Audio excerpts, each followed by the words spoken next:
As March unfolds, we stand united to honor the remarkable women who shape our world. Their contributions, vast and immeasurable, weave the very fabric of our society. But in the midst of celebration, let's not forget a crucial reality. Too often, the rights of these extraordinary individuals are overlooked.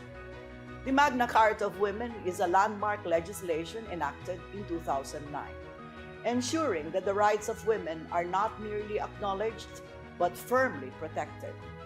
Republic Act 9710, or the Magna Carta of Women, ensures the protection of various rights for women, which include the following: protection from all forms of violence, especially state-induced violence, protection and security in times of disasters, calamities, and other crisis situations, especially in all phases of relief, recovery, rehabilitation, and construction efforts. The government will implement measures to accelerate women's participation and equitable representation of women in all spheres of society, particularly in the decision-making and policy-making processes in government and private entities. Equal treatment of women and men before the law. Equal access and elimination of discrimination in education, scholarships, and various types of training.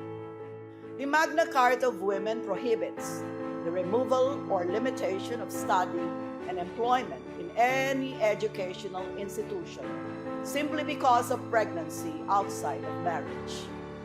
Equal participation in sports, military, police, and similar services. Non-discriminatory and non-derogatory portrayal in media and film. Comprehensive healthcare services, health information and education. Special leave benefits for women, 2 months full pay following surgery, caused by gynecological disorders. Equal rights in all matters relating to marriage and family relations. Participation and representation, ensuring women's equitable involvement in civil service, development councils, political parties, and international bodies. The Magna Carta of Women is not just a law. It's our commitment to equality, justice, and the celebration of women throughout the year, beyond the confines of March, every day for the rest of our days.